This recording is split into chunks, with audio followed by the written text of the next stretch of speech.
മാലിന്യ സംസ്കരണ ഫാക്ടറിക്ക് സമരക്കാർ തീയിട്ടു. ഫ്രഷ് കട്ട് അറവ് മാലിന്യ സംസ്കരണ ഫാക്ടറിക്കെതിരെയാണ് വലിയ പ്രതിഷേധമുണ്ടായത്. പ്രതിഷേധക്കാർക്ക് നേരെ പോലീസ് ലാത്തി വീശുകയായിരുന്നു. സംഘർഷത്തിൽ നിരവധി പോലീസ് ഉദ്യോഗസ്ഥർക്കുൾപ്പെടെ പരിക്കേറ്റിട്ടുണ്ട്. ഈ സമരക്കാർക്കും പരിക്കേറ്റിട്ടുണ്ടെന്നാണ് മനസ്സിലാക്കുന്നത്. ഈ അറവ് മാലിന്യ പ്ലാന്റിനെതിരെ വർഷങ്ങളായി നാട്ടുകാർ നടത്തുന്ന സമരമാണ്. എന്നിട്ടും അതിലൊരു പ്രശ്ന പരിഹാരത്തിന് ഇടപെടൽ ഉണ്ടാകുന്നില്ല എന്നുള്ളതാണ് നാട്ടുകാരുടെ ഭാഗത്തെ പരാതി. അവിടെ വലിയ പ്രതിഷേധമാണ് നാട്ടുകാർ കഴിഞ്ഞ കുറെ നാളുകളായി ഉയർത്തിക്കൊണ്ടിരുന്നത്. ഇപ്പോൾ ആ പ്രതിഷേധം വലിയ പ്രശ്നത്തിലേക്ക് മാറിയിരിക്കുന്നു. പോലീസുകാർക്കുൾപ്പെടെ പരുക്കേൽക്കുന്ന രീതിയിലേക്ക് പ്രശ്നങ്ങൾ മാറി എന്നുള്ളതാണ് നിഖിൽ പ്രമേഷ് നൽകുന്ന വിവരം. നിഖിൽ പ്രമേഷ് ഒരിക്കൽ കൂടി ചേരുകയാണ്. നിഖിൽ, ഒരു ഘട്ടത്തിൽ ഈ ഫാക്ടറിയുടെ പ്രവർത്തനം നിർത്തുന്നതിലേക്കൊക്കെ കാര്യങ്ങൾ എത്തിയതാണ്. പിന്നീട് ഈ പ്രശ്നം ഇത്രയധികം വഷളായത് എങ്ങനെയാണ്?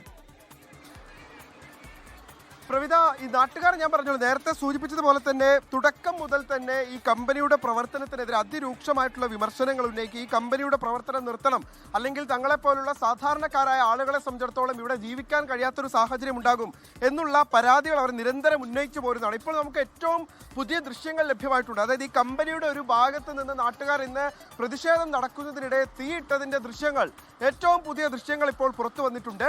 അതിൽ നിന്ന് നമുക്ക് വ്യക്തമാണ്, അതായത് ഈ നാട്ടുകാർ വളരെ സംഘടിതമായിട്ടാണ് ഇന്ന് അവിടെ പ്രതിഷേധം ഓർഗനൈസ് ചെയ്തത്. അവരെ സംബന്ധിച്ചിടത്തോളം ഒരു ജീവൻ മരണ പോരാട്ടം എന്നുള്ള നിലയ്ക്കാണ് ഇന്ന് അവിടെ നിന്ന് ആളുകളൊക്കെ വിളിച്ചപ്പോൾ അവർ പറഞ്ഞത്, ഞങ്ങൾ ഇതിനോട് ജീവൻ മരണ പോരാട്ടമായിട്ടാണ് കാണുന്നത്. ഒന്നുകിൽ ഇവിടെ സ്വൈര്യമായി ജീവിക്കുക, അല്ലെങ്കിൽ ഈ കമ്പനിയുടെ പ്രവർത്തനം തുടരുക. ഈ രണ്ട് വഴികളെ ഞങ്ങളുടെ മുന്നിലുള്ളൂ. അതുകൊണ്ട് തന്നെ സ്വൈര്യമായിട്ടുള്ള ഒരു ജീവിതം ഈ മേഖലയിൽ ഉണ്ടാകണമെങ്കിൽ കമ്പനിയുടെ പ്രവർത്തനം എന്നേക്കുമായി അവസാനിപ്പിക്കണം എന്നുള്ളതാണ് തങ്ങളുടെ ആവശ്യം. അതുകൊണ്ട് തന്നെയാണ് ഇത്തരത്തിലുള്ള ഒരു പ്രതിഷേധം അവർ ഉന്നയിക്കുന്ന സാഹചര്യം ഉണ്ടായതും. എന്തായാലും ആ ഏറ്റവും പുതിയ ദൃശ്യങ്ങൾ നമുക്കിപ്പോൾ കാണിക്കാൻ കഴിയുമെന്നാണ് വിശ്വസിക്കുന്നത്. ഈ കമ്പനിക്ക് നാട്ടുകാർ ഈ പ്രതിഷേധം കനക്കുന്നതിനിടെ കമ്പനിയുടെ ഒരു ഭാഗത്ത് നിന്ന് തീയിട്ടതിന്റെ ദൃശ്യങ്ങളാണ് ഇപ്പോൾ പുറത്തു വന്നുകൊണ്ടിരിക്കുന്നത്. എന്തായാലും അതിശക്തമായിട്ടുള്ള ഒരു പ്രതിഷേധത്തിൽ തന്നെയാണ് ഇന്നിപ്പോൾ താമരശ്ശേരി സാക്ഷ്യം വഹിച്ചത്. രാവിലെ വളരെ ശാന്തമായി, പോലീസിനൊന്നും തന്നെ ഇത്ര രൂക്ഷമായി സമരത്തിന്റെ ഒരു ഗതി മാറും എന്നുള്ള വിവരങ്ങൾ ലഭ്യമായിരുന്നില്ല. പോലീസ് കരുതിയിരുന്നത് സാധാരണഗതിയിൽ പ്രവർത്തകർ ഇവിടെ കുത്തിയിരിക്കുന്നു. കഴിഞ്ഞ 5 വർഷമായും ഇവിടെ പ്രതിഷേധം നടക്കുന്നതാണ്.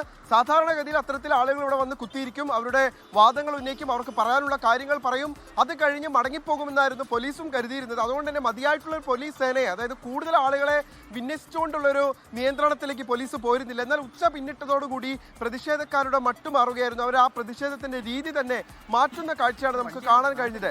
ലോകത്തെവിടെയായാലും ഏത് സമയത്തും 24 വാർത്തകളും ഓഗ്മെന്റഡ് റിയാലിറ്റി പാക്കേജുകളും എക്സ്പ്ലെയിനറുകളും വിശദമായി കാണാൻ ഞങ്ങളുടെ യൂട്യൂബ് ചാനൽ നിങ്ങൾക്ക് സബ്സ്ക്രൈബ് ചെയ്യാം.